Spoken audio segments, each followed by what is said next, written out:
কেজির কেজি আদা ছিলার অদ্ভুত পদ্ধতি। ওষুধের খালি প্যাকেট ভুল করেও ফেলবে না। সেটা দিয়ে আমাদের অনেক টাকা পয়সা তো বাঁচবেই, আর সময়টাও অনেক বাঁচবে। ঘন্টার কাজ মিনিটেই হবে। চলো তাহলে দেরি না করে ভিডিওটি শুরু করা যাক। ৭ তারিখে যেহেতু কুরবানি ঈদ, আর সেই সময় প্রচুর পরিমাণে এই আদা লাগে, আর আদা ছিলার মানে খুব কঠিন ব্যাপার হয়ে যায়, কারণ যখন আদাটা শুকিয়ে যায় তখন কিন্তু ছিলা হয় না। আমাদের চাকু দিয়ে ছিলতে হয়, নাহলে বটি দিয়ে ছিলতে হয়। তো চামচ দিয়ে যদি ছিলতে চাও, তো সর্বপ্রথমে যেটা করতে হবে সেটা হচ্ছে, এই যদি শুকিয়ে যায় সেক্ষেত্রে তোমরা এটা জলে ভিজিয়ে রাখবে, কিন্তু নর্মাল জলে নয়, ঠান্ডা জলে। ঠিক আছে? অবশ্যই ফ্রিজের ঠান্ডা জলে বেশিক্ষণ ভেজানোর প্রয়োজন নেই। মোটামুটি ১ থেকে ২ মিনিট, ২ মিনিট ভিজিয়ে রাখলেই যথেষ্ট। তো বন্ধুরা, ২ মিনিট হয়ে গেছে, এবারে আমি এটাকে জল থেকে তুলে নেব। তারপরে দেখো এটা আমি কী দিয়ে ছিলবো। এই যে ওষুধের খালি প্যাকেট, এরকম ধরনের ওষুধের খালি প্যাকেট প্রায় প্রত্যেকের ঘরে ঘরেই থাকে, আর এগুলো আমরা কিন্তু ফেলে দিই। এগুলো অনেক কাজে লাগবে, বিশেষ করে আমাদের রান্নাঘরে। মানে শুধু পদ্ধতিগুলো জানতে হবে। তো এই দেখো বন্ধুরা, এইভাবে তোমরা ছিলে নিতে পারো এই ওষুধের খালি প্যাকেট দিয়ে। যেহেতু এটা অনেকটাই ধারালো থাকে, যদি মনে হয় যে কুঁচকে যাচ্ছে সেই ওষুধের প্যাকেটটা, তাহলে তোমরা ওষুধের প্যাকেটটাকে ডবল করে নেবে। ঠিক আছে? যেমনটা আমি দেখাচ্ছি তোমাদের, এই দেখো, ঠিক এইভাবে ডবল করে নেবে। আর এইভাবে ডবল করে নিলে এটা অনেকটাই মজবুত হয়ে যায়, আর খুবই সহজে আদাটা ছিলা যায়। আর এর থেকে আরও ভালো পদ্ধতি, সেটা হচ্ছে যারা চাকু ছুরি ব্যবহার করো তারা কিন্তু চাকু ছুরি দিয়ে খুবই সহজে কেটে নিতে পারো। যদি চাকু ছুরি ব্যবহার করতে না চাও, সেক্ষেত্রে তোমরা ওষুধের খালি প্যাকেট দিয়েও করে নিতে পারো। একেবারে চাকু ছুরির মানে চাকু ছুরির থেকেও ভালো কাজ করবে। আর নিজে যদি সময় না পাও, সেক্ষেত্রে তোমরা মানে ছোট বাচ্চাদের হাতে দিলেও তারা খুব সহজে সেই ওষুধের খালি প্যাকেট দিয়ে ছিলে নিতে পারবে। ঠিক আছে? তো আমি ২ রকম পদ্ধতি তোমাদের বললাম, হয় চাকু দিয়ে, না হলে সেই ওষুধের খালি প্যাকেট দিয়ে। আর এই যে চোকাটা রয়েছে, মানে আদার খোসাটা, এটা তোমরা চায়ে দিয়ে মানে চায়ে ব্যবহার করতে পারো।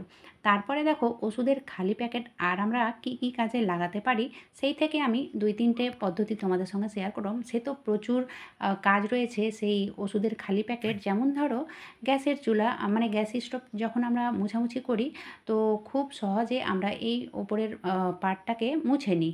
ঠিক আছে? উপরের পার্টটা কিন্তু খুব সহজে মোছা হয়ে যায়, কিন্তু ব্যাপার হচ্ছে এই যে এই সুইচের কাছে এর মানে ভেতরে কিন্তু আঙুল যায় না। তো সেক্ষেত্রে আমরা খুবই সহজে ওই ওষুধের খালি প্যাকেট দিয়ে এই জায়গাটুকু পরিষ্কার করে নিতে পারি। তো আমি কোনাকুনিভাবে এইভাবে ভাঁজ করব। ঠিক আছে? তোমরা দেখে বুঝতে পারছো আমি কীভাবে এটাকে ভাঁজ করছি। ঠিক এইভাবে আমি কোনাকুনিভাবে ভাঁজ করে নিলাম।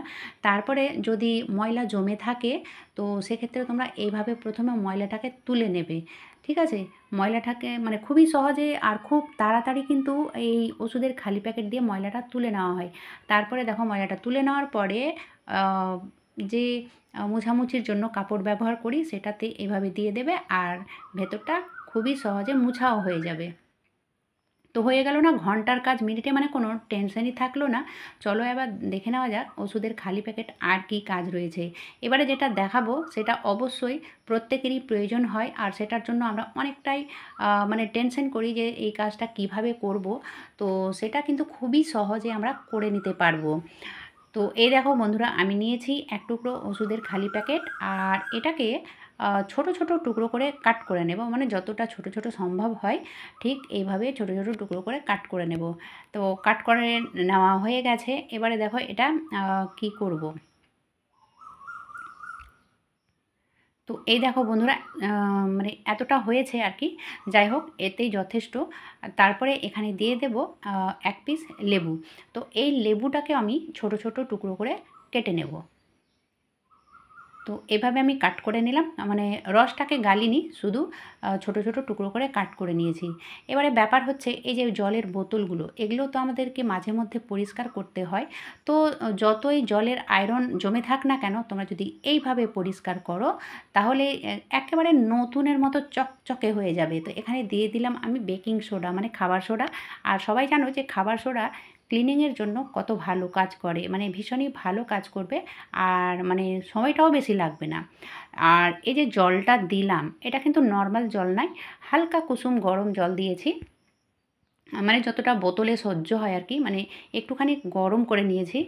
তারপরে ওই জল দিয়ে এইভাবে প্রথমে ঝাঁকিয়ে নেব। তোমরা যদি এখানে ভিম বার কিংবা আ আ ডিশওয়াশ কিংবা যদি শ্যাম্পু-ট্যাম্পু দিতে চাও তো প্রথমে দেবে না। ঠিক আছে? প্রথমে দিয়ে ঝাঁকালে কিন্তু মানে ফেনা হয়ে যায় আর ভালোভাবে পরিষ্কার হয় না। তো আমি যেটা করলাম, প্রথমে আমি ঝাঁকিয়ে মানে বেশ ১ থেকে ১.৫ মিনিট মতো ঝাঁকিয়েছি।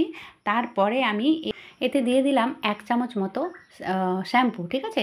শ্যাম্পু কিংবা ডিশওয়াশ। এখানে মানে কোনো মতে ডিটারজেন্ট দেওয়া যাবে না, কারণ এর স্মেলটা তাড়াতাড়ি যায় না। সেই জন্যই এখানে শ্যাম্পু কিংবা ডিশওয়াশের ব্যবহার করতে হবে। তো এই দেখো বন্ধুরা কতটা চকচকে ঝকঝকে হয়েছে। মানে আমি এইভাবে বোতল পরিষ্কার করি, আর অবশ্যই এটা ভালোভাবে ধুয়ে নিতে হবে যেহেতু আমি শ্যাম্পুর ব্যবহার করেছি। তো আ এভাবে অনেকবার ভালো করে ধুয়ে নিতে হবে। তাহলে এতটুকুও গন্ধ থাকবে না, আর বোতল হয়ে যাবে এক্কেবারে নতুনের মতো চকচকে ঝকঝকে। কেমন লাগলো বন্ধুরা আজকের এই ভিডিও? যদি ভালো লেগে থাকে তাহলে বেশি বেশি সবার মাঝে শেয়ার করে দাও, তাদেরও যেন এই কাজগুলো অজানা না থাকে। তো যাই হোক, আজকের মতো এখানেই শেষ করলাম। এতক্ষণ আমার সঙ্গে আমার ভিডিও দেখার জন্য তোমাদের অসংখ্য ধন্যবাদ।